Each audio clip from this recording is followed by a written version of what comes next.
Boa noite. Recentemente, a campanha do Betinho contra a fome parou para discutir um detalhe. Um detalhe que poderia parecer desprezível para quem luta contra a miséria absoluta no Brasil. Afinal, a camada mais pobre da população é composta por 32 milhões ou 16 milhões de brasileiros. A dúvida é difícil de ser esclarecida num país que cada vez menos se olha no espelho. A publicação dos dados do último censo atrasou 3 anos. No momento em que o novo governo assume, prometendo reformar a Constituição, os tributos e a Previdência, é fundamental conhecer os novos números do Brasil. Informações erradas ou atrasadas podem significar bilhões de reais jogados fora. Para revelar e comentar os números deste novo Brasil, está no centro do Roda Viva, que começa agora pela Rede Cultura, o presidente do IBGE, Instituto Brasileiro de Geografia e Estatística, o sociólogo Simon Schwartzman.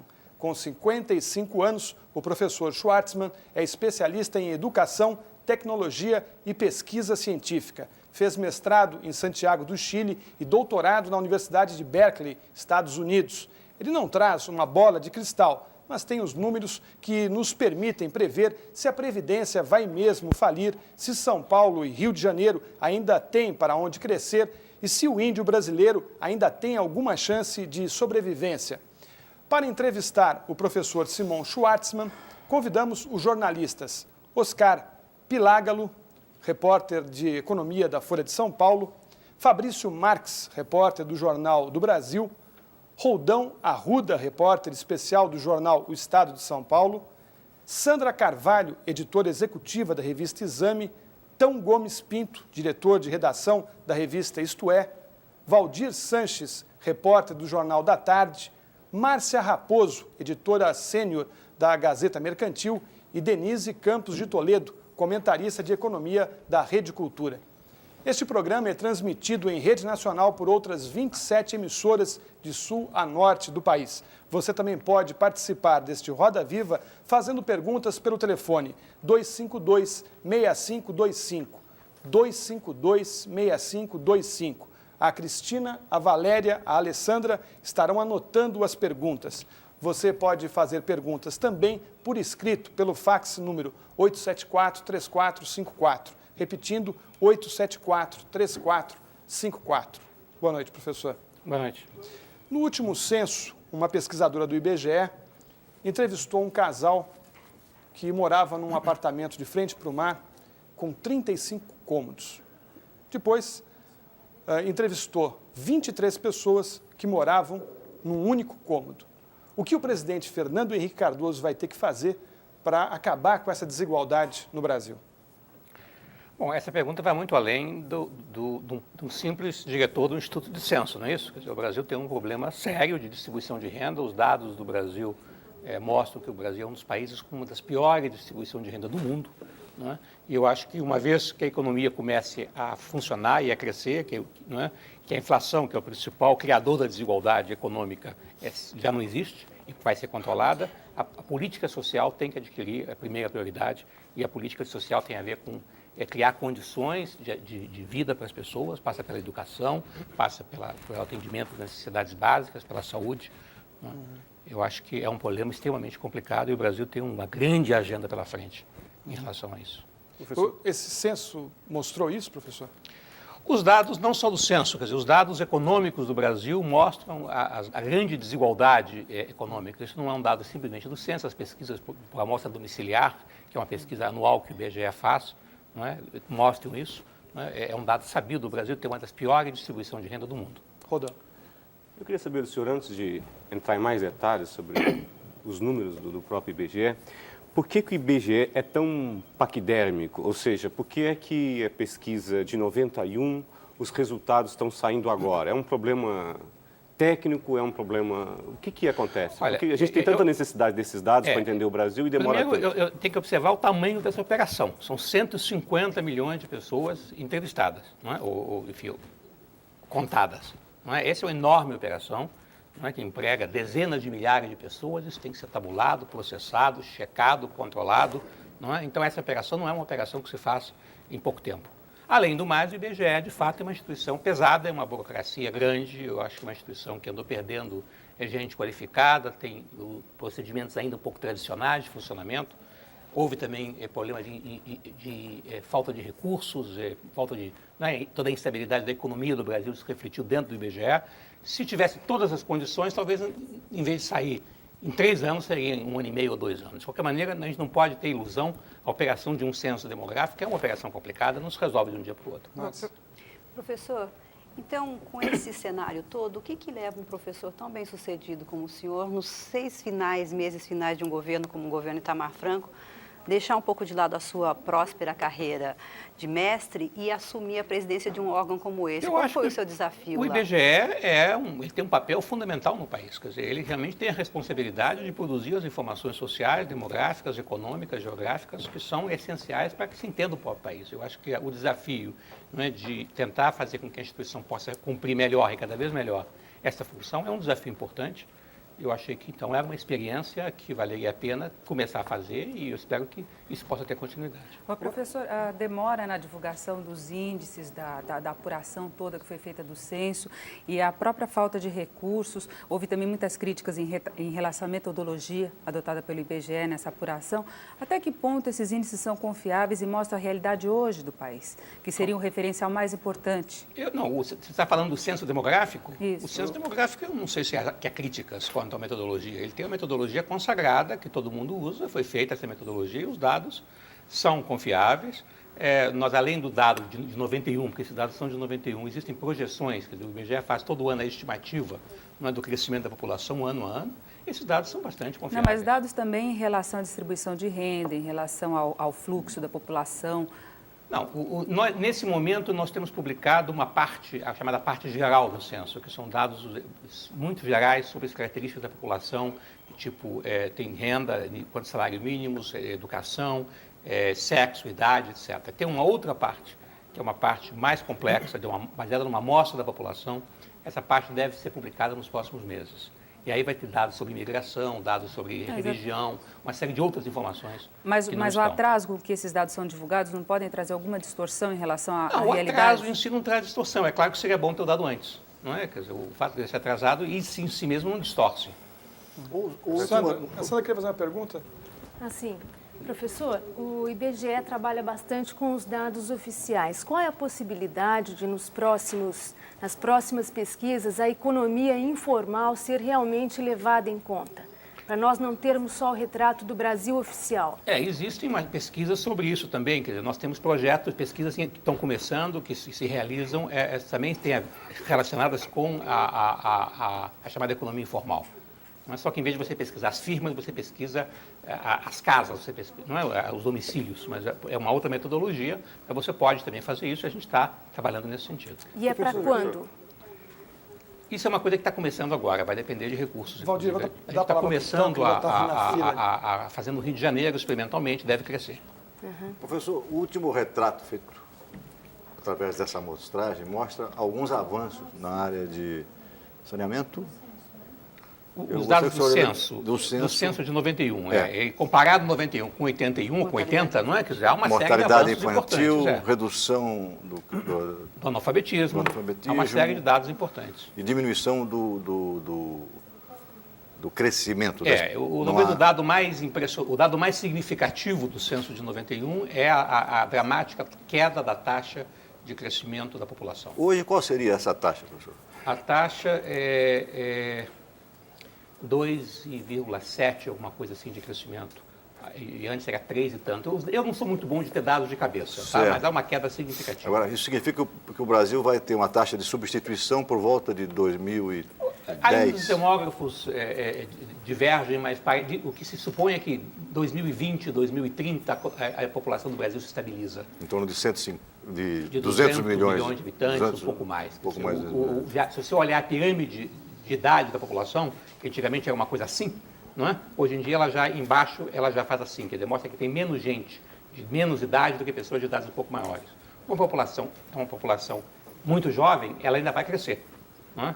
Porque tem muito jovem que estão entrando na idade reprodutiva, então a população ainda vai continuar crescendo. Professor, esse Brasil que o senhor revelou através desses dados do IBGE, eles são levados em conta pelo governo, pelas empresas na hora de fazer o planejamento?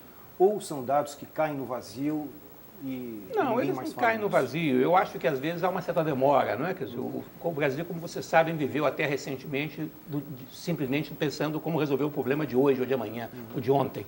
Não é? Quer dizer, o Brasil não tem, na sua história recente, nenhuma experiência de planejamento a longo prazo, porque as emergências da inflação e das crises estavam todo dia aí.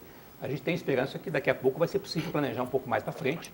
E aí os dados são fundamentais. Eu estava mais pensando, por exemplo, na crise da Previdência Social, que os dados mostram que ela é inviável do jeito que está, porque ela foi feita numa época em que o perfil da população era outro. Exatamente. O governo tem levado em conta isso? Esse é um tema central do novo governo, não é? Esse é um tema que tem sido mencionado, tem sido referido. Eu acho que o governo vai ter propostas para corrigir esse assunto. Só não acha que em alguns casos, mesmo quando se revela a inexistência do mito, digamos assim, o senhor, quando eu trabalhava na USP, o senhor me disse, discutindo uma certa vez, o senhor disse que o Brasil talvez não precisasse mais de construir salas de aula. Talvez com as salas de aula que existam, dê para abrigar todas as crianças em idade escolar.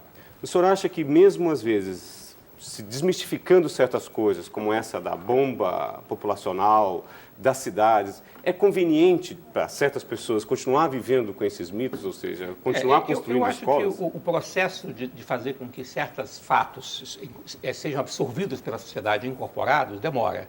Não é? Eu quero até aproveitar essa oportunidade, quer dizer, hoje, infelizmente, foi um dia triste porque foi o enterro de Sérgio Costa Ribeiro. Sérgio Costa Ribeiro é um físico que se dedicou nos últimos anos da sua vida a discutir exatamente a questão da educação básica no Brasil e ele mostrou como é que havia um grande equívoco no Brasil, onde toda a ideia era que as crianças largavam a escola, que as crianças repetiam os anos, que as crianças abandonavam a escola, não é? e que as crianças estavam na rua, então precisava construir mais escolas. Ele mostrou que as crianças, na realidade, não saem das escolas, as crianças ficam nas escolas, mas elas repetem e elas não aprendem.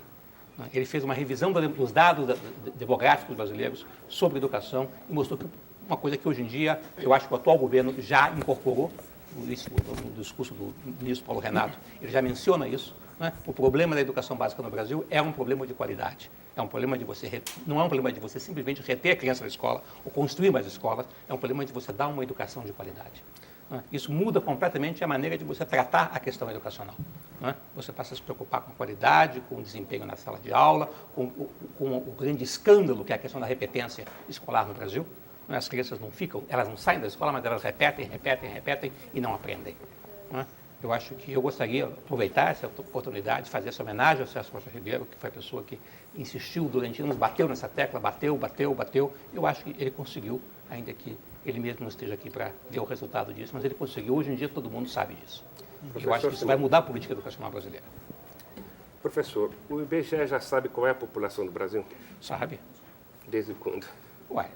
Desde logo depois, na verdade, do censo de 91, porque o IBGE publicou dados preliminares sobre a população brasileira, imediatamente depois, em 1991, 92, já tinham dados preliminares, que não são muito diferentes dos dados que saíram agora, 147 milhões de habitantes em 1991. O senhor teve um problema no Pará, a escola houve fechava, um problema no Pará, houve fraude, coisa assim. Houve.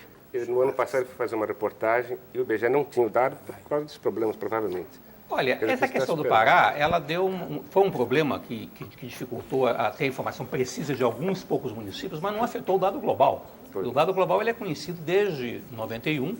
Naquela época, a estimativa de 91 era 146 milhões, o dado que saiu agora oficial, já depois de contar tudo, é 147 milhões. Quer dizer, é uma pequena diferençazinha, a gente sabe. Sim, claro. Eu queria aproveitar para fazer uma pergunta sobre a Previdência, já que foi levantado o assunto. O que acontece é que a população mais velha cresceu e a população mais jovem diminuiu. Então, teoricamente, não haverá jovens para pagar a Previdência para os mais velhos. O senhor acha que é isso mesmo? Eu acho que parte é isso, eu acho que também, não só a população, quer dizer, as pessoas vivem mais, a expectativa de vida da população aumentou, não é? O estoque de jovens, eu acho que vai começar a diminuir. E, além do mais, como você sabe, a Previdência brasileira ela é muito generosa no sentido de que ela prevê aposentadorias muito... Generosa não pelos níveis, a população em geral não ganha uma Previdência boa, não é? Mas ela, a aposentadoria começa muito cedo. Não é? A aposentadoria por tempo de serviço, ela começa muito cedo. Isso demograficamente, economicamente, é inviável. Professor, O senhor acha que seria importante o Brasil realizar o censo econômico neste ano? Olha, essa questão do censo econômico, nós estamos fazendo uma revisão bastante profunda em relação a isso, inclusive consultando e discutindo com outros centros de estatística no mundo, como o Estatísticas Canadá, o Centro do Canadá, que é um dos mais importantes, que nós temos uma relação de cooperação técnica. A conclusão que nós estamos chegando é que, em vez de você fazer aquela grande operação tradicional de mandar os entrevistadores em cada lugar que tem um CPF, não é? Um CGC, e gastar com isso 80 milhões de dólares, que é mais ou menos o que custa uma operação dessa, você deve ter um excelente cadastro das firmas. Esse cadastro ele é feito consolidando informações do IBGE e de outros órgãos que administram informações econômicas de todo tipo, e em cima desse cadastro você fazer pesquisas constantes, periódicas, por amostragem, que possam dar resultados a curto prazo. Quer dizer, em vez de fazer, então, uma grande operação censitária de 80 ou 100 milhões de dólares esse ano, para ter resultado daqui a 3 ou 4 anos, nós pretendemos estar com o cadastro funcionando esse ano ainda, fazer um censo cadastral e ter resultados que tenham pesquisas que possam dar resultados quase que imediatamente. Mas, professor, isso significa que o IBGE vai abrir mão do seu papel tradicional de medir exatamente na fonte como é que está o tamanho da economia brasileira de fato? Ele não vai abrir mão, ele vai continuar fazendo com as metodologias modernas que todo mundo faz. Sei. A ideia seria o quê? De uma amostragem? Você trabalha com cadastros e você trabalha com amostragens em cima de cadastros. Esses cadastros, eles seriam de livre e espontânea vontade do informante não, da nós vamos IBGE? fazer um censo cadastral. Tá? O censo cadastral significa que nós vamos pegar, vamos levantar, indo lá a todas as firmas que tenham mais do que 30 ou 20 empregados, e vamos pegar as informações essenciais da firma, tipo o nome da firma, a área de atividade, etc. Quanto faturou? Não, são informações muito simples, para evitar e para simplificar a operação, uma coisa que você possa fazer rapidamente, que não precisa de fazer o levantamento da informação, processar o dado econômico. Você pega uma informação muito simples, tá certo? Além do mais, existem informações geradas por outros órgãos de governo que também... Como a Receita Federal, por exemplo? É nisso que vocês pensam, cruzar com a Receita Federal? Não por exemplo, só com a Receita Federal, nós não vamos pegar o dado do imposto de renda das pessoas, mas existem outros órgãos que têm registros de diferentes tipos. O IBGE desenvolveu um sistema de classificação das atividades econômicas que vai ser adotado por todos os órgãos federais, a mesma classificação. Então, os dados vão ser compatíveis. Em cima desse cadastro, que é o nome da firma, o endereço, o tamanho dela, basicamente, você pode trabalhar com a pesquisa de amostragem. Tá? Pesquisa de amostragem utilizando questionários de diferentes tipos, e isso funciona muito bem e dá informação. Essa metodologia não corre o risco de deixar escapar aí a economia informal? Olha, a economia informal é uma outra história. A economia informal, você não pesquisa da economia informal como você pesquisa a economia formal. Porque indo a campo, a chance de você descobrir... Não. O censo econômico tradicional também vai nas firmas que têm CGC. Ele também não vai na economia informal. A economia informal ela tem uma outra estrutura, uma outra história. Professor, o senhor diz numa entrevista recente que a ideia do controle da natalidade ficou obsoleta com essa redução. É verdade. do uso. Agora, daqui a 20 anos a gente vai ter 200 milhões de habitantes no Brasil. Essa população, embora seja um perfil diferente, mais velha do que é hoje, um país menos jovem, essa população vai estar em situação melhor ou pior do que a de hoje? Olha, se a economia andar bem, vai estar melhor, não é? Quer dizer, o ponto fundamental é o seguinte: você não consegue, pelo controle da natalidade, uma redução da natalidade maior do que o Brasil conseguiu. O Brasil conseguiu uma redução espetacular da taxa de natalidade, e isso hoje em dia você sabe no mundo inteiro, que a melhor maneira de você reduzir a natalidade é você dar educação para as pessoas e você melhorar a condição de vida das pessoas. Se elas têm educação, se elas têm a condição de vida melhor, elas vão ter famílias menores. E essa é a maneira de você reduzir a população. As tentativas de você fazer por outras maneiras, por outras vias, não funcionam. O senhor concorda com esse modelo de aposentadoria por idade que está sendo apresentado, com a disparidade que tem de região da idade média da população? Olha, eu não sou especialista nisso, tá? Quer dizer, eu em geral concordo que as pessoas deveriam aposentar-se por idade ou uma combinação entre idade e tempo de trabalho. Né? Professor, em geral eu concordo com isso, ainda que essa não é a minha especialidade. O senhor falou já, ele repetiu até a hipótese de um crescimento, um desenvolvimento econômico, um crescimento econômico, crescimento na produção, se transformar num determinado prazo em melhoria das condições sociais e até trazer embutida uma melhor distribuição de renda. O senhor acha, por exemplo, que o Brasil vai produzir, já está produzindo, a níveis hoje quase índice de milagre econômico? A indústria de bens capital, a produção de televisores, a produção de micro-ondas, a própria produção agrícola, batendo recordes. E não se vê esses resultados de maneira alguma se refletirem na questão social. Ao mesmo tempo que o senhor tem mais trigo e mais soja colhido, o senhor tem mais miserável na rua. Ao mesmo tempo que o senhor tem mais micro-ondas, o senhor tem mais violência. Quer dizer, mais nós estamos falando de uma coisa muito recente, não é? Quer dizer, nós estamos falando do desenvolvimento dos últimos meses. Não é? Quer dizer, toda essa aceleração econômica... Quanto tempo leva o milagre econômico para se reverter? Não, eu acho que tem que ter políticas específicas, não é automático. Não é? Eu acho que nós tem um problema fundamental, que é o problema da educação, e aí tem que ter políticas de governo específicas, né, para a melhoria da qualidade da educação, porque pessoas não qualificadas vão ter cada vez mais dificuldade de conseguir trabalho. Então, eu acho que essa é a política social da maior importância e que afeta diretamente, ainda que não imediatamente. Não é porque demora, mas afeta a questão da distribuição da renda. E tem que ter políticas específicas de atendimento das necessidades sociais da população, na área de atendimento médico, na área de atendimento de saúde, na área, inclusive, de criação de empregos. Por exemplo, está se falando agora, recentemente, esses dias, de uma política de redução do custo da mão de obra na indústria, não é? Que hoje em dia é muito sobrecarregada. Essa é a maneira de você aumentar o emprego. Enfim, eu acho que tem que se tomar medidas imediatamente no sentido de melhorar a condição de vida da população. Ao mesmo tempo, a tecnologia moderna prescinde de mão de obra. É verdade. Eu acho que esse é um problema complicado. Quer dizer, de fato, a tendência mundial hoje em dia é de desemprego em grande quantidade, mesmo em países que têm uma situação educacional muito melhor que a brasileira. Agora, desculpe, professor. O Sebastião Machado de Souza Júnior, a Cira Santos, de Carapicuíba, a Milka Matigassic, de Cachoeira Paulista, São Paulo, eles fazem a mesma pergunta. Eles querem saber por que os dados do IBGE não chegam à população. E o Carlos Alberto de Carvalho, de Viradouro, pergunta qual a finalidade do IBGE e qual o interesse do governo nele.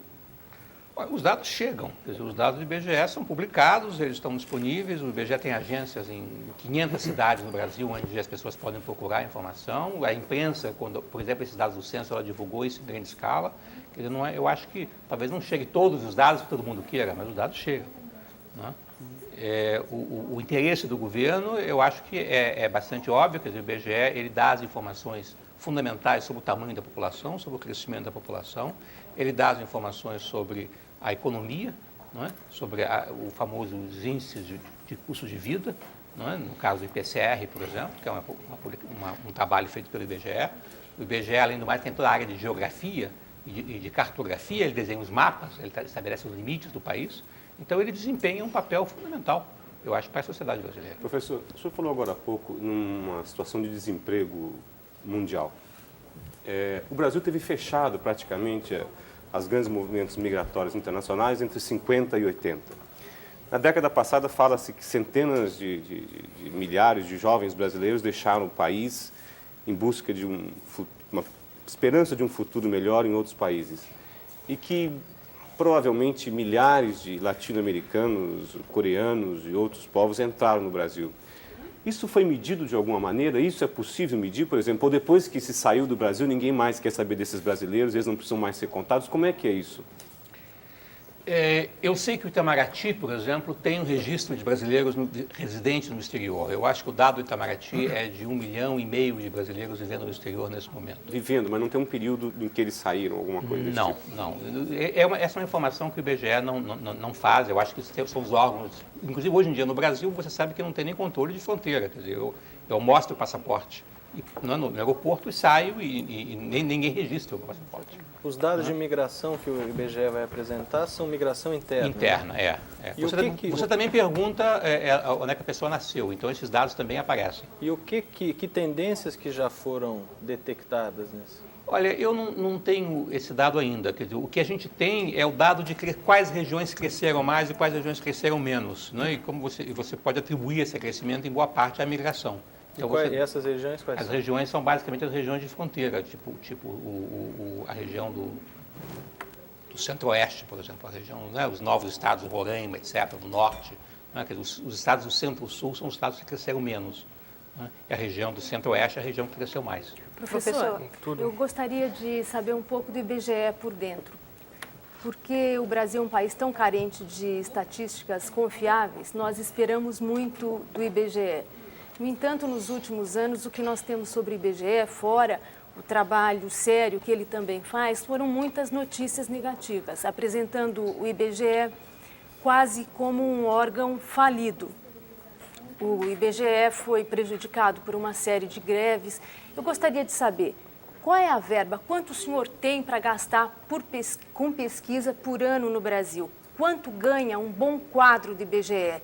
Quanto ganha um pequeno funcionário? Nessa situação, qual é a possibilidade do IBGE fazer o trabalho significativo que nós precisamos? Sandra, professor, o senhor vai estar respondendo aqui também ao Jamil de Campinas, Luiz Vargas de Moema e o Geraldo Garcia Meireles, que fizeram essa mesma pergunta. Tá. Olha aqui, a situação do IBGE, eu acho que ela tem coisas boas e tem coisas problemáticas. Quer dizer, tem um corpo técnico bom, é um pessoal que tem uma competência específica, eu acho que de muita qualidade, é um pessoal muito dedicado ao trabalho. Por outro lado, tem problemas também. O orçamento do IBGE é da ordem de 280 a 300 milhões de dólares. O IBGE tem 10.500 funcionários, dos quais 9.500 são de nível médio, não são de nível superior. O IBGE tem uma estrutura ainda que se supõe que ele tem que ter uma agência em cada lugar do Brasil. Então tem gente espalhada por esse Brasil todo. Não é? Eu acho que é uma concepção ainda um pouco tradicional de coleta, de centro de coleta de dados do país todo, fazendo esse trabalho de rotina. Ele poderia ser uma instituição, eu diria, com muito mais gente, mais qualificada e talvez um corpo administrativo menor. O IBGE, um funcionário de nível médio, ou mesmo de nível que antigamente era auxiliar, agora nem há mais, porque todos foram promovidos no nível médio, chofer, vai desde o técnico até mais embaixo o porteiro ou o chofer, estão ganhando R$500, R$600 por mês, o que não é um salário ruim, considerando que além do mais tem estabilidade, tem aposentadoria integral, etc. Um funcionário, um técnico de nível superior está ganhando, em média, digamos, R$1.000 e pouco, R$1.200, R$1.500, o que é um salário baixo. Então, houve um achatamento, o pessoal mais qualificado está ganhando menos, o pessoal menos qualificado está ganhando mais, e o estímulo da aposentadoria não é precoce, porque aos 30 anos, até os 25, as mulheres já podem aposentar em termos proporcionais e aposentadoria bastante adequada, façam que muita gente se aposente. Muita gente se aposentou, então houve uma perda grande de quadros. O senhor está perdendo o pessoal de nível universitário, não está? Eu estou perdendo. O pessoal mais qualificado está mal remunerado, está indo embora. Está indo embora. Posso me dar uma pergunta, Nadelo? É o seguinte, o senhor falou agora mesmo dos projetos para fazer o censo econômico, esse tipo de levantamento que parou de se fazer em 85, por falta de verba. Minha pergunta é se tem verba. O IBGE tem dinheiro para fazer essas coisas que o senhor falou? Para fazer a pesquisa, o censo econômico tradicional, não tem. Para fazer o censo de cadastro, que serve de base essa metodologia de amostra, de pesquisas contínuas de amostra, tem verba. O orçamento é suficiente para isso. É verdade que o IBGE recebe 20% no máximo do que precisaria? Não é verdade. Não é verdade. Agora, professor, quais seriam as áreas de prioritárias do IBGE daqui para frente, inclusive levando-se em conta essa restrição de verbas, não é? Ele vai continuar fazendo todas as pesquisas que faz ou vai centralizar em alguns pontos talvez no econômico? Como é que fica a pesquisa, por exemplo, de inflação? Eu acho que essa é uma discussão, quer dizer, qual é a missão do IBGE? Não é? Eu acho que no passado o IBGE era uma instituição como que sozinha no Brasil, ela pretendia fazer tudo. Hoje em dia, é claro que não é assim. Não é? Hoje em dia existe centro de pesquisa nos estados, né? São Paulo tem o SEAD, enfim, outros estados têm institutos de pesquisa com grande capacidade de trabalho, universidades, outros centros. Não é? Então, o IBGE ele tem uma função que é importante, que é uma função de coordenação do Sistema Estatístico Nacional. O papel dele, eu acho que não é tanto fazer tudo, mas coordenar e combinar atividades com outros centros. Eu acho que a evolução nesse sentido é uma coisa muito importante. Além do mais, existem alguns tipos de levantamentos básicos, por exemplo, o censo demográfico cada 10 anos. Não é? As pesquisas, essa pesquisa cadastral para ter uma ideia do tamanho do sistema econômico. Não é? Enfim, há uma série de pesquisas que são pesquisas básicas que ninguém faz e que o IBGE tem a responsabilidade de fazer. Na área de cartografia, o IBGE divide com o Serviço Cartográfico, inclusive do Exército, essa função, mas ele tem uma função clara, ele é que mantém a informação sobre os limites entre os municípios e entre os estados. Professor, quando cria um município novo, o IBGE tem que... O senhor concorda que o IBGE é uma estrutura inchada? Eu acho que ela tem que ser revista profundamente. E eu acho que aí nós temos uma camisa de força que chama-se Regime Jurídico Único de Estabilidade e Funcionalismo. Eu acho que esse sistema pelo qual o IBGE está submetido, como todos os institutos de pesquisa do governo federal, cria uma camisa de força que torna muito difícil qualquer processo de reforma realmente Qual seria, consequente. então, a terceirização possível na área de pesquisa? Seria possível? Como é que vocês imaginam, então, o IBGE mais ágil, que responda o que a população quer saber? Por exemplo, existe agora no Brasil uma fila de pessoas do exterior querendo saber dados sobre a economia brasileira para saber se investem no Brasil ou não investem no Brasil, se existe desemprego estrutural no Brasil, se não existe desemprego estrutural no Brasil. Eles estão sedentos desses dados, procuram jornais, procuram revistas, e o IBGE poderia ser a fonte desses dados.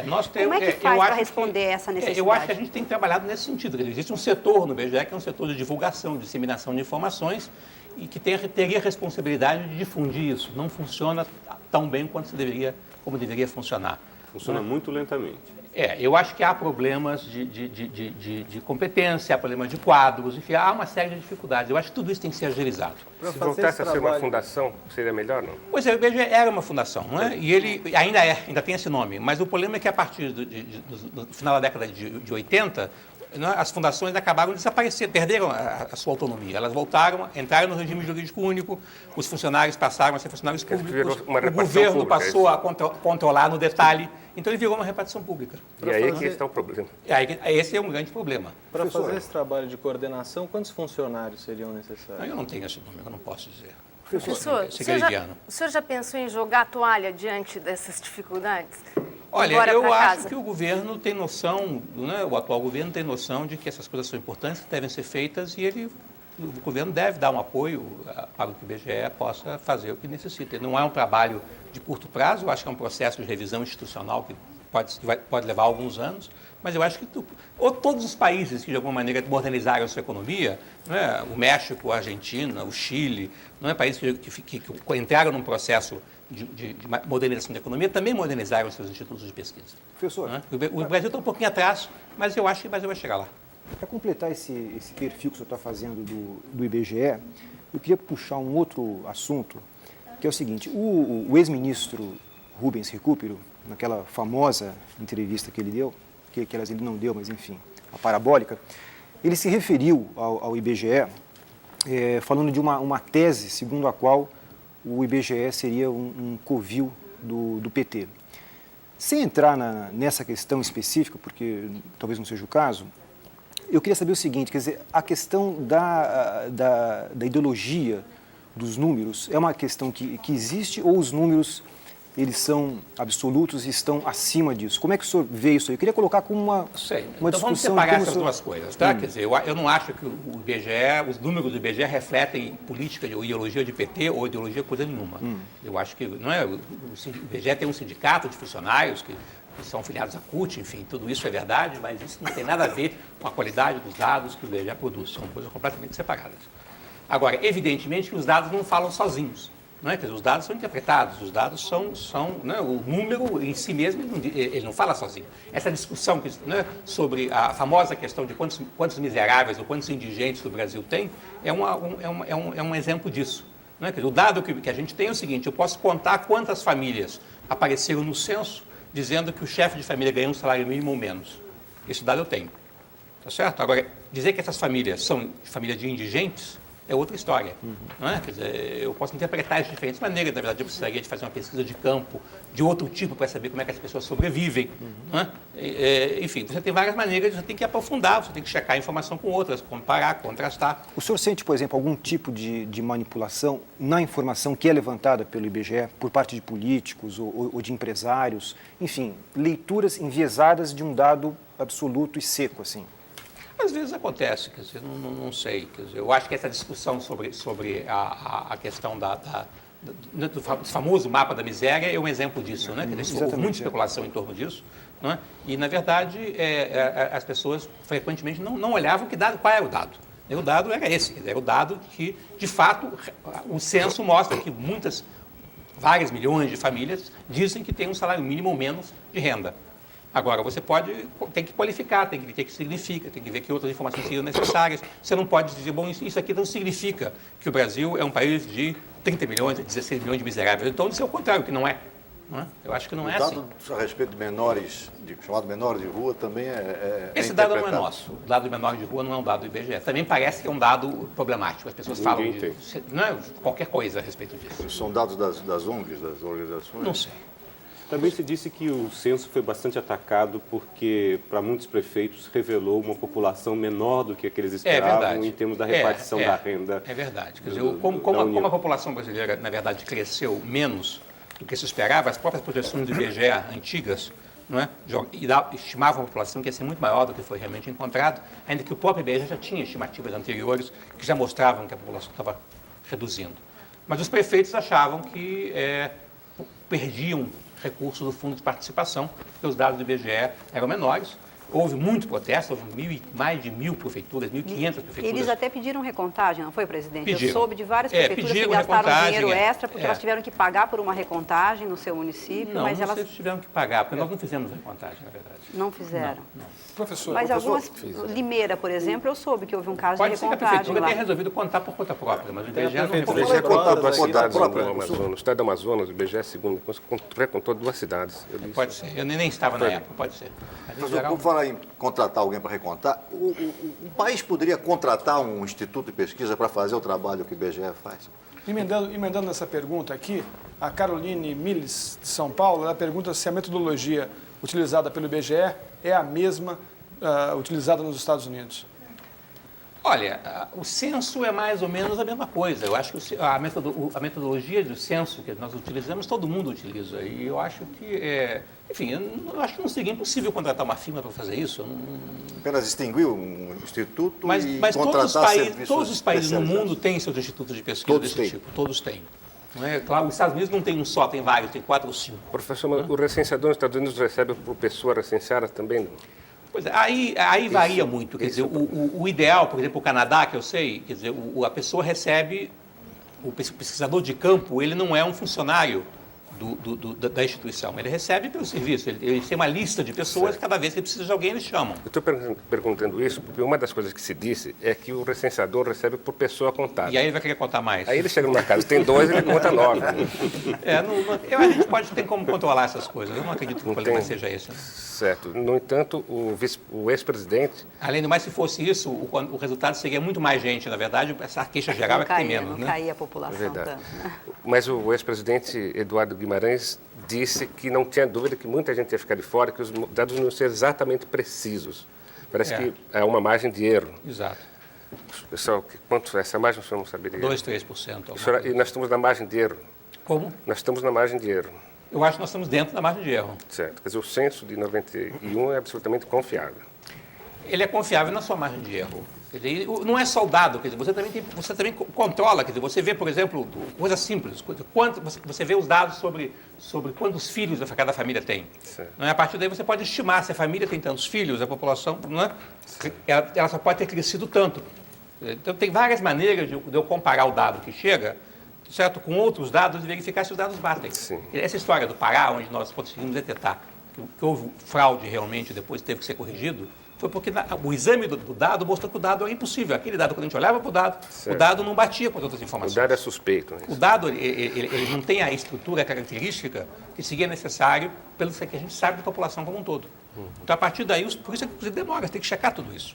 Mas dá para identificar com clareza se o dado é um dado inconsistente ou não é. Agora, professor, a cobrança pelos serviços do IBGE seria um caminho para ele conseguir maior volume de recursos para executar os levantamentos? Olha, a gente... Cobrar, inclusive, do governo, porque agora, recentemente, o IBGE passou a calcular um novo índice de inflação. Isso implica em custos, né? Nós fazemos convênios com vários órgãos em uma série de projetos, não é? E nós também cobramos serviços, venda de informações. Quer dizer, e o IBGE agora está inaugurando uma nova modalidade de trabalho, que é um sistema de ceder dados para serem distribuídos por firmas. Por exemplo, na forma de CD-ROM ou outro tipo de tecnologias mais modernas, e nós temos o direito autoral sobre então cobramos um royalty, uma percentagem do valor de venda. Então nós estamos tentando abrir o processo de comercialização para envolver o setor privado na comercialização da informação que o IBGE gera. Agora, já existe algum projeto fechado no IBGE para ele conseguir uma eficiência maior nos levantamentos que ele faz com os recursos que ele dispõe e com o pessoal, com essa perda toda de pessoal que ele tem? Nós estamos, por um lado, claro que sempre há esforço nesse sentido, mas agora, nesse final de governo, nós apresentamos ao atual governo um documento, onde há uma análise da situação, uma sugestão de encaminhamento, não é? necessário um processo longo de revisão, de reorganização, de reestruturação. Professor, só para... Agora, iria reduzir ou ampliar a área de atuação do Eu não IBGE? tenho esse dado. Eu acho que nós temos que começar um processo. Eu acho que uma vez começado o processo, nós vamos ver. Eu não posso dizer aqui de antemão o resultado de um processo que nem começou. Então, só para pegar carona no que nós estamos nesse ritmo da conversa, é o seguinte, como é que então seria o IBGE no seu perfil? Qual seria o perfil do IBGE a mercado, quer dizer, um instituto que fosse capaz de responder à sociedade brasileira e não só ao governo? Como é que é o seu perfil de um IBGE eu acho que mais teria voltado? que ter um corpo técnico muito mais denso em termos de gente bem formada, gente qualificada, não é? Eu acho que o núcleo do IBGE tinha que ser de um grupo de gente na área de estatística, na área de ciências sociais, de economia, na área de cartografia. Centralizado no Rio de Janeiro ou distribuído? Como é que seria Eu acho esse que, organismo? eu acho que ele não tem que ser centralizado no Rio de Janeiro. Hoje em dia, todo o que existe fora do Rio de Janeiro são centros de coleta, mas você poderia ter certos grupos especializados, pelo menos em alguns centros. Em São Paulo poderia ser, em Bahia tem um grupo na área de geociências, que é um grupo que faz um trabalho interessante. Então, eu acho que você poderia ter algumas funções distribuídas. Eu acho que a função fundamental é a função de concepção, de desenho dos projetos, de coordenação do sistema de informação, da concepção do trabalho. Né? A execução do trabalho em si mesmo, eu acho que ela pode ser em grande parte terceirizada ou feita com pessoas que não têm que ser funcionários permanentes. Professor. Então, ela poderia ser uma instituição com uma cabeça maior e uma base menor, eu acho. Agora, isso tem que haver um processo detalhado de revisão e tem que haver flexibilidade de contratação, não é? e de mover esse quadro, porque nesse momento não há flexibilidade nenhuma. Então, sem flexibilidade, eu acho que não tem muito jeito. Professor, o Paulo César de Oliveira, de São Bernardo, São Paulo, o Célio Gonçalves Dias, de Taubaté, também de São Paulo, estranham o fato de nenhum funcionário pesquisador do IBGE ter passado pela casa deles para fazer o censo. O Paulo Campanário pergunta o seguinte, ele diz que a omissão censitária nos países desenvolvidos gira em torno de 5%. No Brasil, 5% significaria 7 milhões e meio de pessoas, o que elevaria a nossa população à cifra de 157 milhões aproximadamente de habitantes. A pergunta que ele faz, por que o IBGE ainda não publicou os resultados da omissão, deixando leigos no assunto dar palpites incorretos? Qual é a omissão do censo de 91? É maior ou menor que os 5% dos países desenvolvidos? O fato de o governo Collor ter adiado o censo não prejudicou sua qualidade?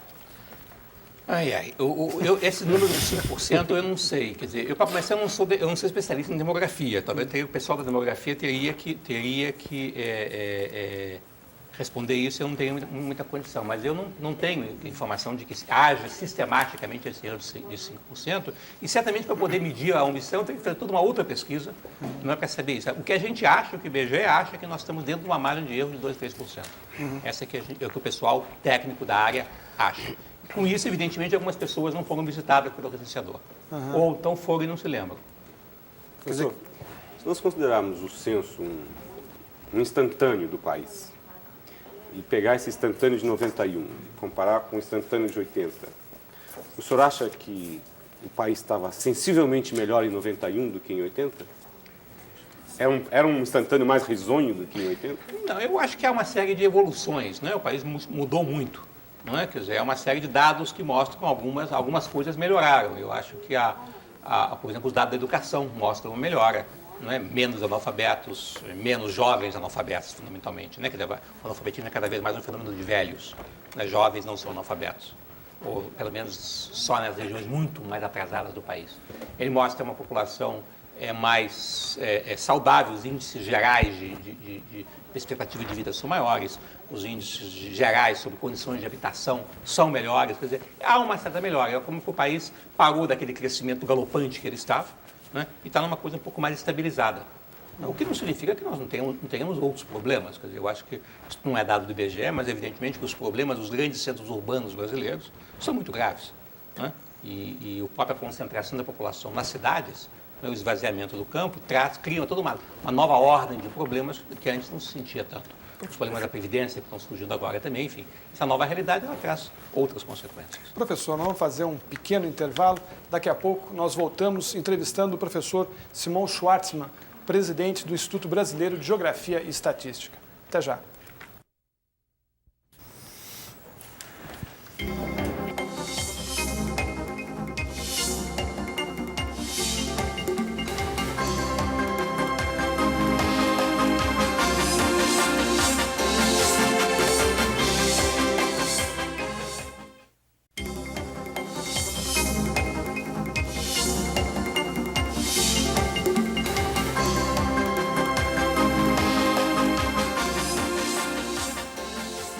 voltamos com o programa Roda Viva, que hoje entrevista o professor Simon Schwartzman, presidente do Instituto Brasileiro de Geografia e Estatística. Lembramos que você também pode fazer perguntas para este Roda Viva através do telefone 252-6525, repetindo, 252-6525. Você pode também formular sua pergunta por escrito pelo fax 874-3454, 874-3454. Professor, o senhor disse numa entrevista recente ao Jornal do Brasil que o Congresso tem muito poder, mas os políticos são inconsequentes. O que o senhor quis dizer com isso? Eu não sei, eu acho que eu teria que recuperar o contexto dessa questão para poder responder essa pergunta direito. O senhor acha que o Congresso tem muito poder mesmo? Eu acho que está tão fora da nossa discussão que eu nem sei muito bem como responder essa pergunta. Eu acho que o Congresso tem o poder que tem que ter o Congresso numa democracia. O senhor estava se referindo nessa entrevista não aos políticos, especialmente, mas ao sistema político, dizendo que a função do deputado, como não é de decidir nada, porque essa é a função do Executivo, ele tem apenas a função de levar ao Executivo uma reivindicação do seu eleitorado. Então, nesse sentido, ele seria carregava a verba para as suas bases. Exatamente. Eu acho que isso tem a ver com o tema que, infelizmente, está um pouco superado no Brasil, que é o tema do parlamentarismo, não é isso? Quer dizer, toda a discussão do parlamentarismo, uma das coisas que se argumentava, e eu era e continuo sendo parlamentarista, né, é que o Congresso tem o poder, né, de um Congresso, mas ele não tem a responsabilidade que ele teria se ele tivesse também a responsabilidade executiva. Eu acho que esse é o contexto. Alguma vez o senhor foi pressionado por políticos para entregar algum cargo ou fazer algum favor? Não, felizmente, no tempo que eu estava, o ministro Beneveras, que é o qual respondia até recentemente, é uma pessoa que me dava total autonomia. E o IBGE não era uma instituição suscetível a isso. Mas não tem político que, por exemplo, quer aumentar a população da cidade? Sim, muitos pedidos de políticos, porque a gente pedia, por favor, assim, mas telefonavam senadores, deputados, prefeitos, se podia rever a população, etc. A gente revia e, normalmente, a resposta era que não havia muito a fazer. Mas qual o interesse de aumentar a população? Porque o Fundo de Participação dos Municípios dá recursos para os municípios em função da população. Então, em alguns casos, professor, também a Câmara Municipal tem um número de representantes maior. Também um número de representantes. Então, se o BGE diz que o município tem menos, ele recebe menos precisa dinheiro. de menos vereadores então, ele precisa de menos também vereadores. e tudo mais. Então, há uma pressão muito grande, mas evidentemente que, dado o quadro global da diminuição da taxa de crescimento da população do país, então é inevitável que os municípios também Mas o Congresso, professor, usa o IBGE, não? Porque o IBGE não é só o censo da população, tem uma porção de dados. Claro. Os deputados e senadores se debruçam sobre esses dados para colocar aquelas verbinhas, por exemplo, para poder orientá-los nesse sentido. Como assim? Para saber se precisa... As verbas do orçamento que eles colocam lá, para a creche do seu fulano e tal. Aí eu acho que não, quer dizer, eu acho que não se vê muito isso, não. Mas eles usam o dado do IBGE? Podem usar. Aí eu não sei, quer dizer, o dado é um dado público, eles podem buscar e solicitar, e não tem nenhum acompanhamento disso. A mínimo me procuram para isso. Professor, o senhor disse há pouco que um dos dados auspiciosos do último censo foi constatar que a bomba populacional foi desativada. Que o Brasil teve um resultado excelente na questão do controle populacional. Ou seja, não existiu nenhuma política de controle populacional e o resultado foi excelente. Quer dizer, o resultado excelente de uma não política. Porque isso é constatado hoje em dia mundialmente. Quer dizer, a melhor política de controle de natalidade é você educar as pessoas, é você dar educação e você dar emprego e você melhorar a condição de vida das pessoas. Na medida que o país se urbanizou, na medida que você melhorou a educação da população, a população controla o tamanho da sua família.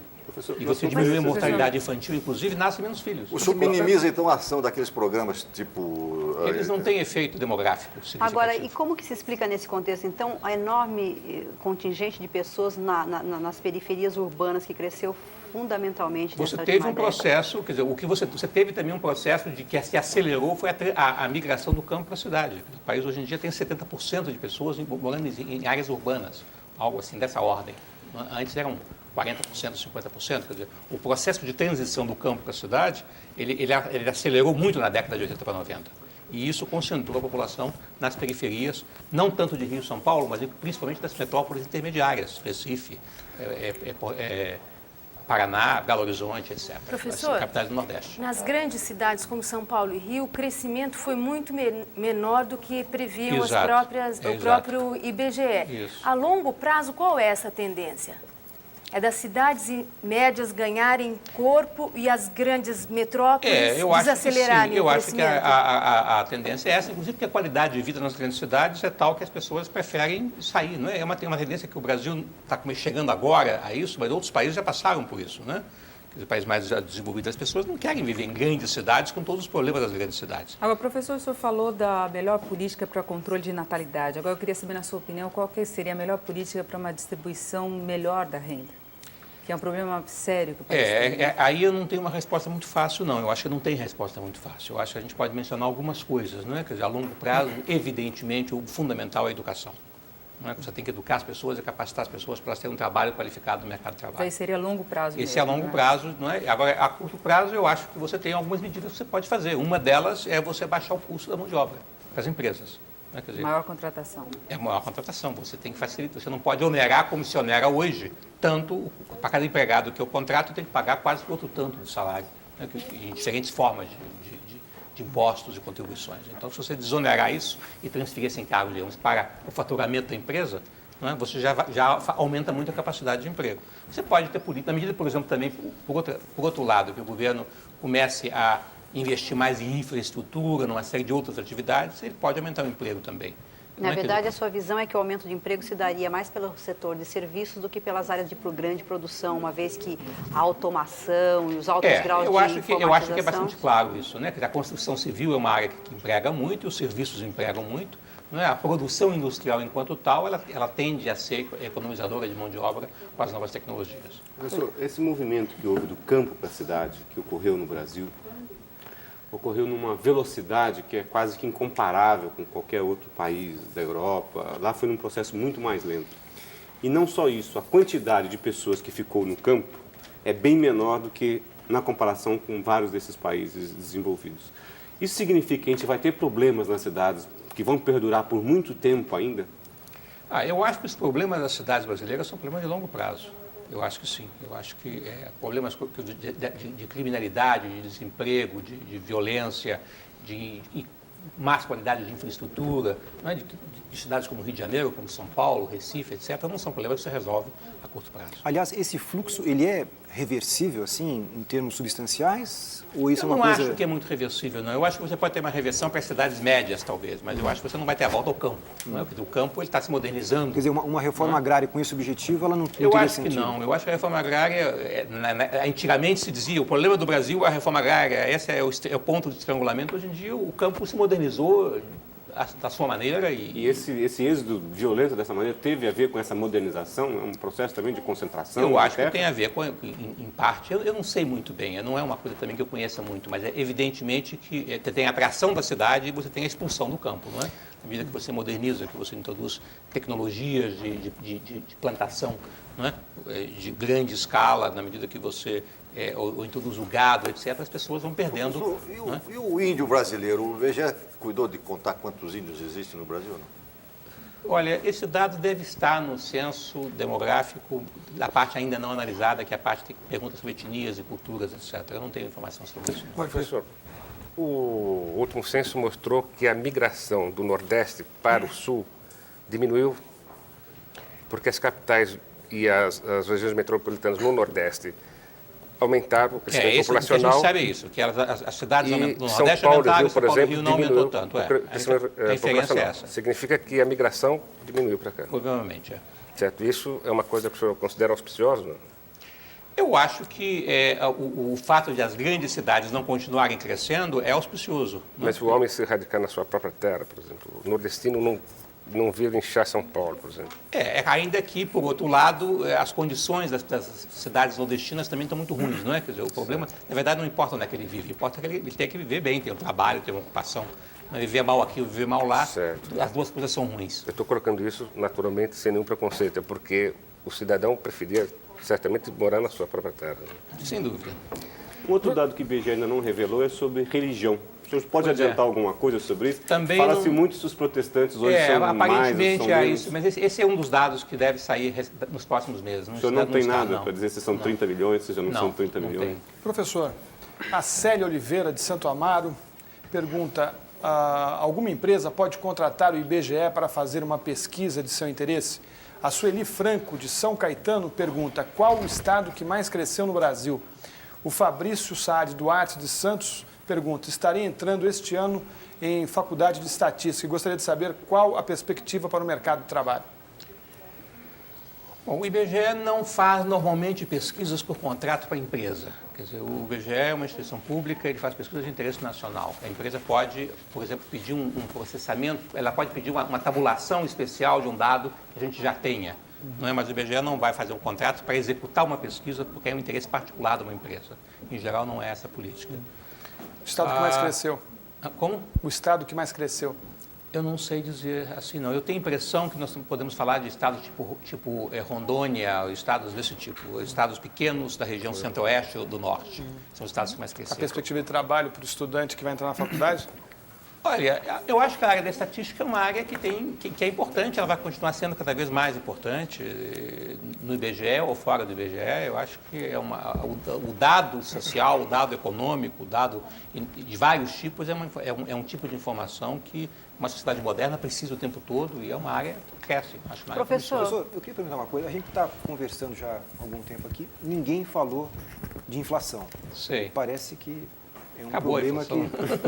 É isso que eu queria perguntar, quer dizer, realmente acabou? Porque o acumulado aí nos primeiros meses de real, o IBGE está calculando 22%.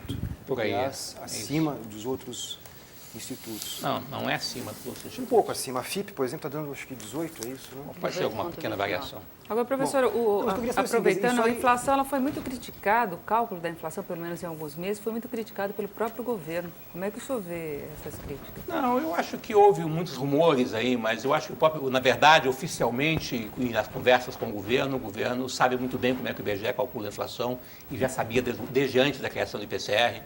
Não é, quer dizer, não houve nenhuma surpresa. Mas até hoje o governo acha que foi um erro ter escolhido o IPCR como... Esse é outro problema. Quer dizer, como é que o governo resolveu indexar o salário, se ele resolveu usar o dado do IBGE ou não resolveu usar, se ele resolveu fazer indexação ou não resolveu fazer indexação, é uma questão de política econômica que não afeta o IBGE. O IBGE colheu os dados do IPCR como ele há muitos anos vem colhendo os seus dados sobre o custo de vida, sobre esse preço. Por que existe essa diferença que o senhor falou que é pequena, mas não é tão pequena assim, porque 18% para 22% não é tão pequena assim para apenas 6 meses de real. Basicamente, qual é a diferença entre os dois institutos que levam a isso? Eu teria que olhar muito detalhe para poder explicar onde é que está, eu não sei exatamente. Tem a ver com ponderações, tem a ver com, por exemplo, o IPCR está baseado em populações que ganham de 1 a 10 salários mínimos. Outros índices são baseados em população, você faz uma cesta de produtos, supondo o padrão de consumo de uma certa população. No caso do IPCR, de 1 a 10 salários mínimos. Outros institutos trabalham com uma população que vai de 1 a 50 salários mínimos. Enfim, conforme você pondera as informações, não é? Você tem resultados diferentes. Depois, ainda mais, nós temos informações sobre 12 áreas diferentes, 10 áreas metropolitanas, enfim. Outros institutos, o FIP aqui pega São Paulo, pega Belo Horizonte, pega Rio. Então, a cobertura também é diferente, então dá diferenças. O IBGE vai continuar calculando índices de inflação depois do IPCR? O IBGE pretende continuar calculando a série histórica de índice de preços. Nós calculamos há muito tempo e pretendemos continuar, é uma referência histórica, uma série contínua, nós pretendemos manter. Mesmo com o fim do IPCR? O IPCR é um indexador que o governo resolveu adotar para em um certo período. O governo pode amanhã resolver que ele não quer mais o IPCR. Agora as informações... O trabalho de coleta da informação continuada que o IBGE faz, que é o INPC, não é? E o IPCA, que são os dados que o IBGE produz regularmente, o IBGE pretende continuar produzindo. Agora o IPCR vai até julho, em princípio. A questão do IPCR não é uma questão do IBGE, é uma questão da área econômica que pediu ao IBGE que passasse essa informação calculando um período de 15 a 15 de cada mês. O telefone toca muito quando chega o período mais próximo da divulgação do IPCR, que é um dado. Né? Como é que o senhor reage? E quem telefona de que nível? Eu acho que a imprensa telefona, eu acho que tem áreas na área da economia, pessoas que telefonam também. A resposta Mas de Brasília para o Rio? do governo? É. Não, o governo normalmente não... O senhor não nota uma certa ansiedade? Não, a verdade, eu Cita acho que há muito mito em torno dessa história, porque com esses itens, esses índices que já existem, como o índice da Fundação Getúlio Vargas, o índice do FIPE, o índice do IPEAD de Belo Horizonte, na verdade, os dados do IBGE não são mistério. Agora, o Tá certo? governo Quer dizer, tem qualquer acesso economista que conheça a metodologia, e a metodologia não é secreta, ela é conhecida, ela é pública, tá? Olhando esses outros dados, estima com facilidade o dado do IBGE. Mas o governo tem dados de estimativas antes de qualquer divulgação? Não, o governo tem essa capacidade de informação que eu estou lhe dizendo. Quer dizer, qualquer economista que tenha competência, que sabe como é que é e conhece essas informações, ele sabe com muita facilidade, com muita grau de certeza como é que vai ser o dado do IBGE. Tem muita informação parecida. Professor, Quer dizer, Então, o acho que é um pouco eventual de mistério. vazamento aí, Hã? o eventual vazamento é irrelevante. A imprensa começa a especular sobre o que vai ser o IPCR e, ela, em geral, ela acerta com alguns décimos de diferença. Quer dizer, na verdade, há muito mito em torno disso. Não há mistério nessa história do IPCR. Professor, É claro que quando o governo está com a política de baixa inflação e o IPCR sai com um valor alto, e o valor alto é porque se refletia uma inflação passada, de 2 meses atrás, né, pela metodologia, você está comparando o dado de um mês com o dado do mês anterior, não é? Então, isso, teve um mês que jogou lá para cima e isso provocou um frisson. Não é? Agora, o índice é divulgado quando ele fica pronto. Ele é divulgado Isso quando fica pronto. não tem nenhuma... O governo não regula isso, a divulgação do índice? Não. O PCR, ele sai até fim do mês e nós... E já houve alguns atrasos e que foram Não atribuídos houve ao nenhum governo. atraso que passasse do prazo legal, que é fim do mês. Até final do mês nós sempre publicamos. Professor, estão chegando aqui muitas perguntas, estou tentando colocar em ordem aqui todas. A Mariana Vilela de Perdizes pergunta: no censo de 1980 foi pesquisado a renda familiar e no censo de 91 foi pesquisado a renda do chefe da família. O censo de 91 não estaria mascarando a renda do país? 21,5% pode ser considerado como faixa de renda prioritária para atendimento de serviços públicos. E o Cândido Gomes, que é jornalista de Curitiba, ele pergunta o seguinte: o senhor disse que o controle da natalidade está sendo aplicado naturalmente no Brasil, como provam os números relativos à quantidade populacional. Será que essa redução não é resultado do número de crianças que morrem com pouca idade por causa da desnutrição, problemas congênitos e outros? O IBGE tem números precisos daqueles que nascem e morrem com pouca idade? Olha, os dados sobre a mortalidade infantil do Brasil mostram diminuição da mortalidade infantil. Tá? Quer dizer, então, essa explicação não é verdadeira. Quer dizer, a população morre menos criança no Brasil hoje, no primeiro ano de vida, do que morria antes. Não é por isso que a população está diminuindo, não. Está diminuindo porque as mulheres têm menos filhos.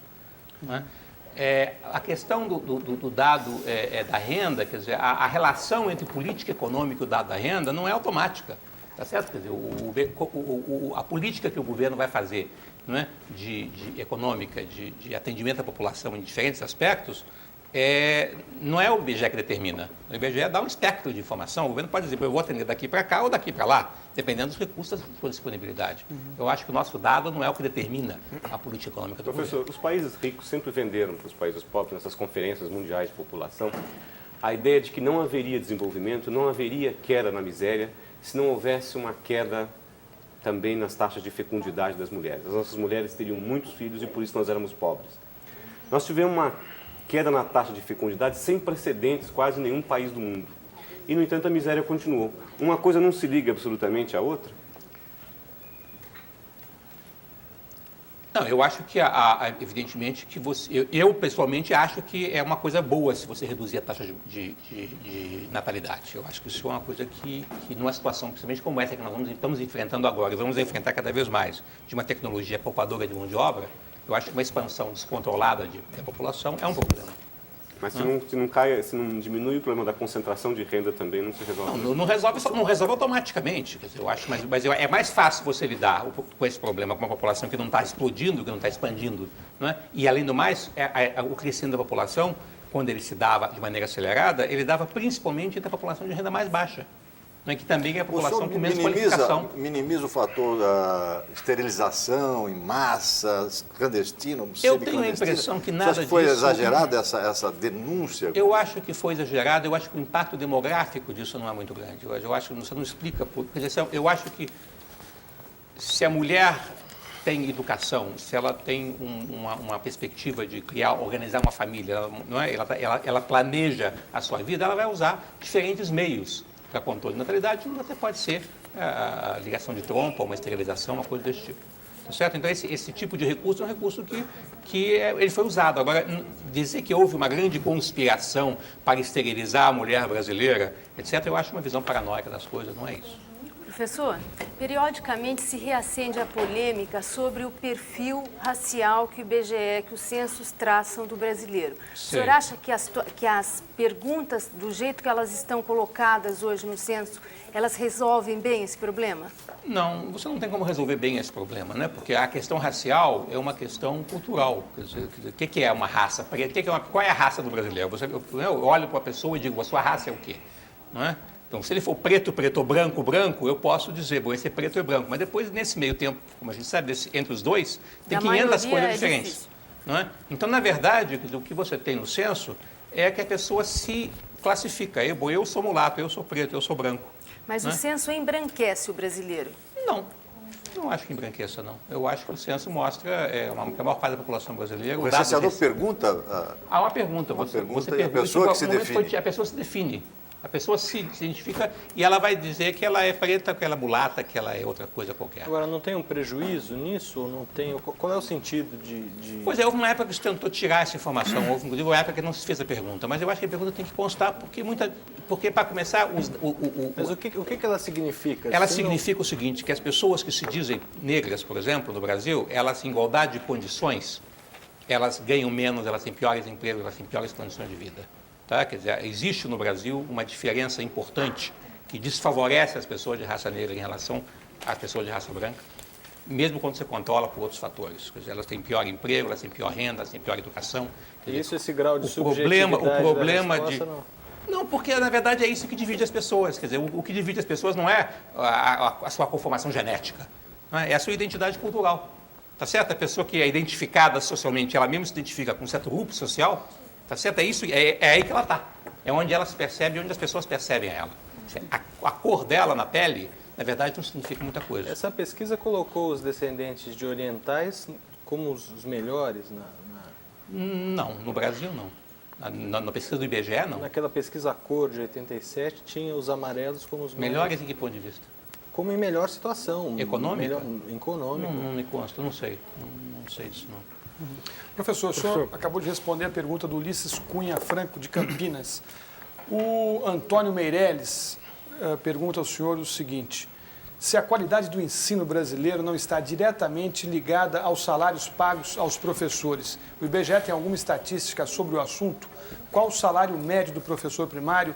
Quantos dedicam-se somente ao ensino? Eu não tenho dados sobre salário de professor. Quer dizer, eu acho que há um problema de salário, o professor brasileiro ele recebe mal. Eu não acho que o problema também da qualidade do ensino é só esse. Não é? Eu acho que há problema na estrutura das escolas, há problema no conteúdo dos cursos, enfim, eu acho que a questão dos salários dos professores é um dos componentes. O IBGE faz algum tipo de censo para medir o nível de educação da população? Eu não me lembro. Os dados do censo perguntam, não é? As pesquisas nacionais para amostra domiciliar tem informações sobre isso, a PNAD pergunta também sobre quantos anos a pessoa estudou, não é? E depois o Ministério da Educação tem todo um setor de estatística de educação. Professor, eu queria voltar um pouco à questão da inflação.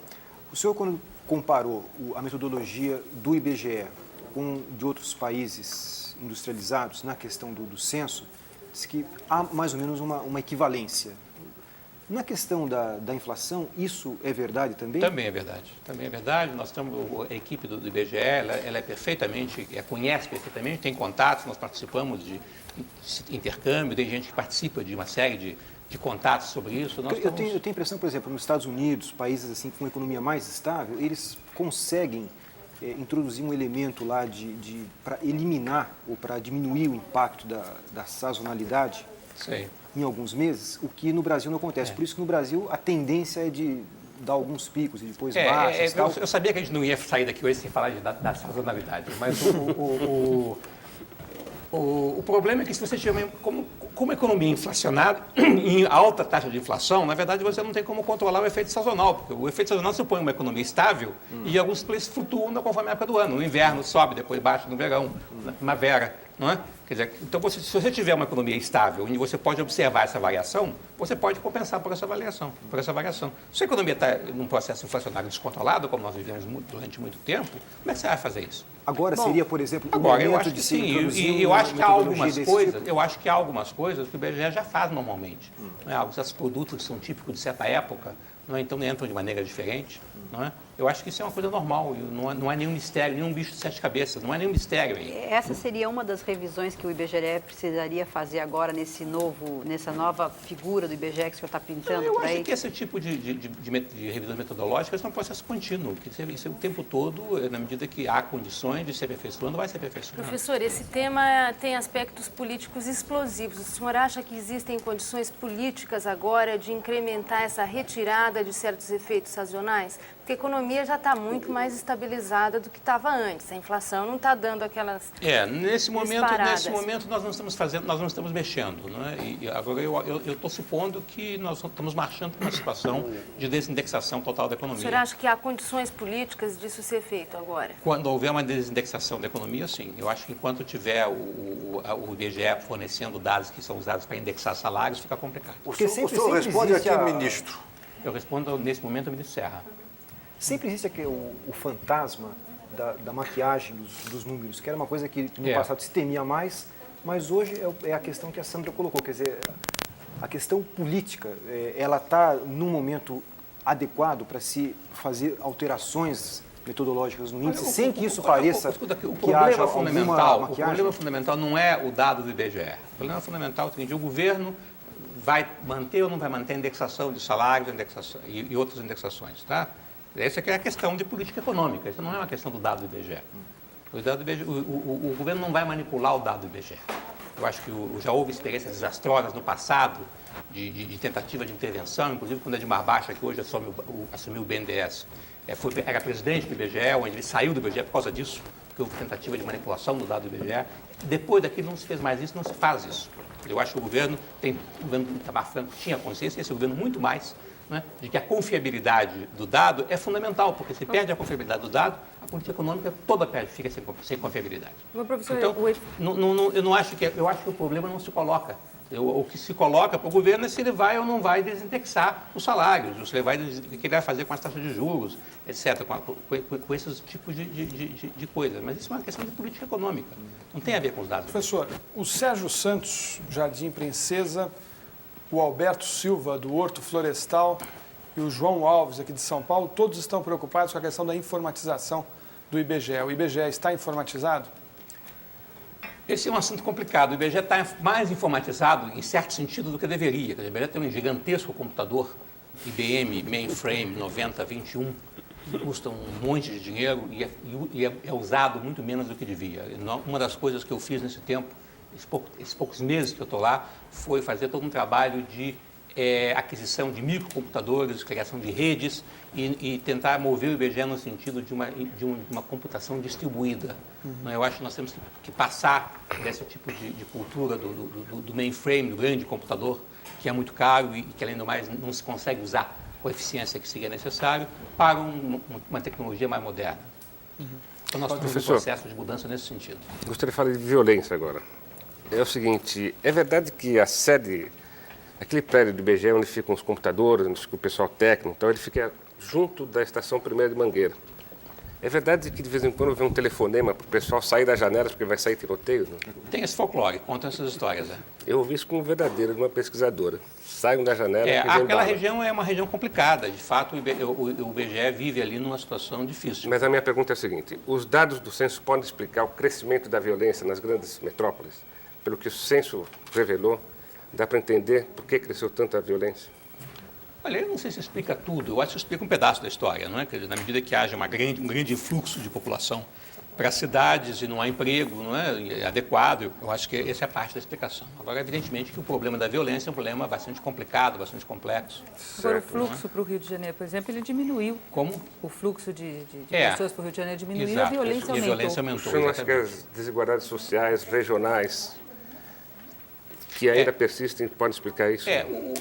É bastante claro que o problema da violência não é tanto um problema de pobreza, não é? Quer dizer, digamos, o gangster, não é? Que tem armas, que importa armas do exterior e controla drogas, não é exatamente um pobre, não é? Quer dizer, ele está criando uma alternativa econômica própria, não é? Isso, o pobre que vem do campo, não é? Miserável, esse pessoal não faz parte Mas esse menino de drogas. rua que está matando em São Paulo, por exemplo, ele é pobre, não é um gangster. Pois é, mas a violência no Rio, por exemplo, eu acho que também em boa parte de São Paulo, já é uma violência muito típica de centros urbanos, de grupos organizados urbanos, que são marginais, que não se integram à economia, que não se integram à sociedade, não, que criam uma sociedade própria, não é? À margem, não é? Mas isso não é o típico imigrante pobre, analfabeto que vem do O senhor interior. foi favorável ao acordo da intervenção militar no Rio? Ou é favorável? Eu, pessoalmente, acho que como situação de emergência é inevitável. Eu acho que há um problema houve um problema de desarticulação da polícia no Rio de Janeiro, não é? E que precisaria de haver uma intervenção de fora, porque aquele sistema de controle ali não estava funcionando. Eu não acho que você vai resolver o problema da violência pelo controle policial puro e simples, mas eu acho que tendo algum controle policial já é uma coisa importante, tem que ter algum.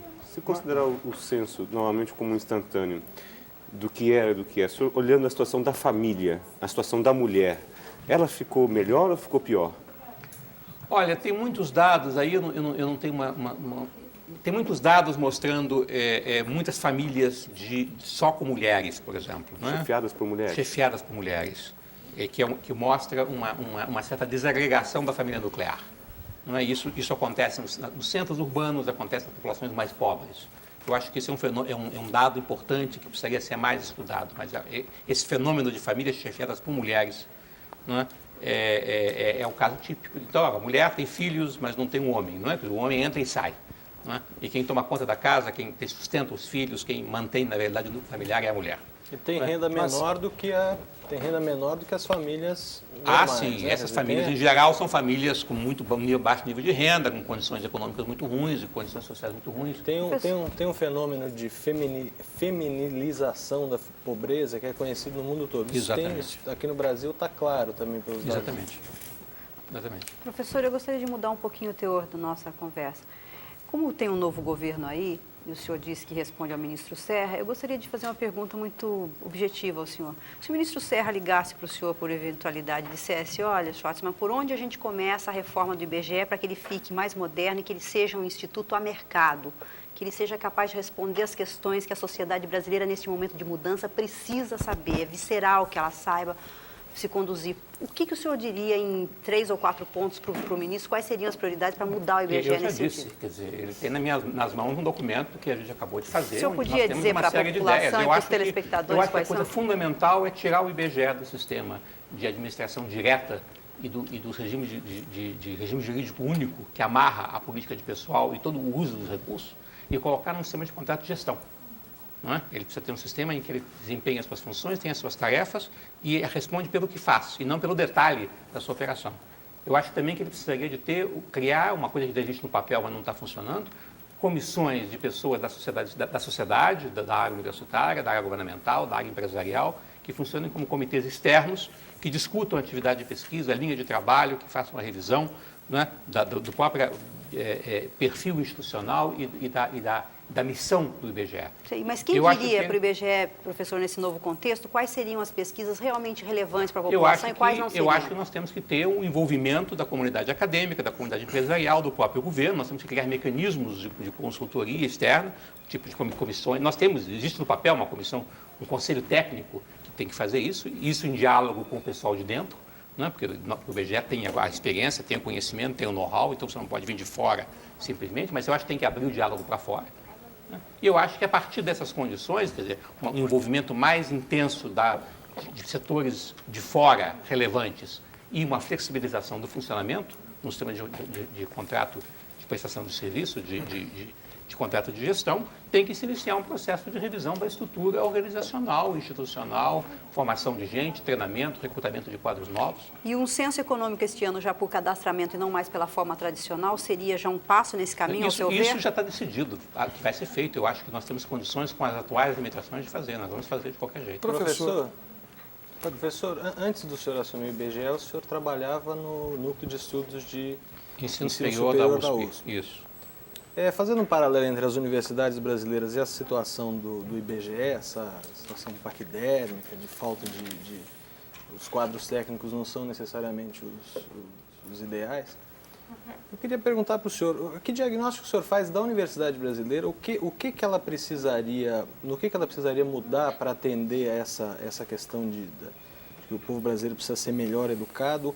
Qual é o seu diagnóstico a respeito da universidade? Olha, esse assunto, enfim, eu acho que é um pouco parecido com o que eu disse em relação ao IBGE. Eu acho que as universidades brasileiras também precisam ter um sistema de funcionamento onde elas têm que responder pelo seu desempenho e não somente pela formalidade, digamos, do sistema de controle governamental que existe hoje em dia.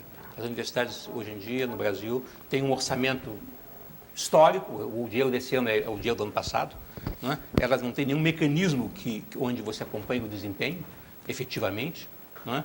Eu acho que essa é uma questão fundamental. As universidades têm que adquirir uma situação em que elas têm que responder melhor a isso. Agora, como as universidades podem medir o desempenho? Como é que se pode medir esse desempenho? Tem várias maneiras, desde as maneiras mais Número simples. De teses, trabalhos publicados. Desde a maneira mais simples. Quantos professores você tem no curso de letras e quantas pessoas estão formando em letras? Você pode dizer, bom, numa faculdade de letras, normalmente tem 10 alunos para cada professor. Se essa universidade tem 2 alunos para cada professor, alguma coisa está errada. Não é? Quer dizer, essa coisa tão elementar quanto isso, nós não temos. Não é? Eu acho que é uma coisa que você pode começar por aí. Depois tem muita coisa a fazer. Mas tem coisas muito elementares. O que o senhor acha da extinção do vestibular? Eu acho que você tem que ter um sistema de seleção. Quer dizer, eu acho que o mecanismo de seleção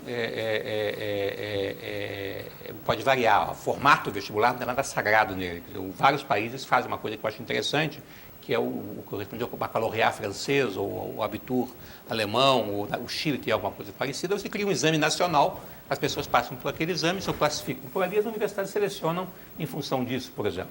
Mas a heterogeneidade das escolas de segundo grau permitem isso no Brasil? O senhor acha que é possível avaliar da mesma forma um estudante... Avaliar é possível, claro que é. Um estudante de uma escola pública com um estudante de uma escola particular? Você fizer isso, você vai ver a diferença. Exatamente. Eu acho que é importante exatamente para você ver a diferença. Mas não nos moldes que essa avaliação é feita hoje. Né? Hoje ela não é feita. Uma avaliação por nota? Não, a nota não quer dizer nada, você tem que avaliar o conhecimento. Não, mas as pessoas são aprovadas e... Tá bem, mas você tem que fazer é avaliar o conhecimento. Você tem que verificar o que a pessoa, ao terminar a escola secundária, sabe, não com que nota que ela teve, isso não interessa. Seria uma espécie de vestibular ao fim de cada ano, alguma coisa assim? Você faz um exame de conhecimento. Professor, o Pedro Joishman diz o seguinte: meu pai, Dr. João Joishman, foi um dos fundadores do IBGE. O senhor não acha que um dos grandes problemas do IBGE é o fato de que há algumas décadas os seus presidentes, embora notáveis e eméritos, são pouco familiarizados com a ciência estatística? Eu acho que pode ter esse problema. Eu acho que você não tem por que ser especialista em ciência estatística. Eu, particularmente, não sou especialista em ciência estatística, ainda que, como sociólogo, eu tive que estudar bastante estatística e trabalho com estatística também. Mas acho que o fundamental é que a pessoa tem que entender a função do instituto de pesquisa, a função da pesquisa social, da pesquisa econômica, da geografia. Não é? Eu acho que é importante que as pessoas do IBGE tenham um conhecimento com a área. A Maria Elizabeth Rodrigues, do Morumbi, quer saber se o IBGE tem um número de população de deficientes físicos e mentais. E a Cristina, de Campinas, pergunta: o IBGE tem alguma informação sobre o número de abortos que são feitos no país? Não, o número de aborto ele é estimado. O pessoal da área de demografia faz algumas estimativas. Você calcula quantos filhos da mulher deveria ter, aí você começa a calcular o que seria o efeito de uma série de meios de controle. Então, há umas deduções sobre o número de aborto. Como? Qual é a estimativa? Não, eu não sei, não saberia dizer de cabeça. A estimativa é alta, que o número é muito grande. Não é? Físicos e mentais, só não tem também? Não, eu acho que não temos, não. Professor, nesse papel de coordenação do IBGE, que o senhor colocou a princípio, Não caberia também de controlar esses dados todos que cada um apresenta de uma forma? Olha, nós não podemos Quer dizer, controlar... havia uma quer dizer, estatística oficial sobre, quem faz a estatística oficial sobre aborto é o Instituto tal, e essa é reconhecida Pois é, você tem que ver o fica seguinte, uma confusão. o Brasil é um país muito grande, muito complexo, muito diferenciado, quer dizer, e vários órgãos levantam seus dados, levantam suas informações a nível estadual, a nível federal, privados, particulares, universidades, e eu acho que é natural que seja assim. Quer dizer, a ideia de que você possa ter um órgão que diga você não pode levantar tal dado, é só você que levanta, isso não existe mais. Quer dizer, Mas, por exemplo, tem duas estatísticas sobre mortos em acidentes de trânsito. Uma diz que é 50 mil, a outra diz que é Eu acho que aí você apresenta as duas e os técnicos vão discutir qual que é, vão tentar entender por que uma é de um jeito ou de outra. Mas a morte das pessoas é uma coisa concreta. Não é. Na verdade, não é. Quer dizer, em que período, durante, não é? Pegando que áreas e que regiões, quer dizer, qualquer coisa, qualquer dado que você olha melhor, você vai ver que ele sempre é problemático, ele pode ser visto de outra maneira. Então, eu acho que a função de uma sociedade moderna e complexa, ela gera muita informação o tempo todo, e tem que ser assim. O IBGE, ele tem um pedaço dessa história. Tá? Ele tem que fazer aquelas informações básicas, informação de estrutura que outros institutos não estão captando. A capacidade de coordenação do IBGE vai depender da sua capacidade de oferecer para os outros metodologias. Mas a gente chegar para um órgão estadual e dizer, se você quiser fazer uma pesquisa, nós podemos ajudar vocês. E temos aqui uma metodologia, ajudamos, e temos um questionário, etc., o órgão do Estado pode se interessar e pode fazer um dado que seja compatível com o nosso. Mas ele pode não querer. Ele pode achar que a nossa metodologia é ruim. Ele pode achar que a metodologia dele é melhor e aí não tem nada a fazer.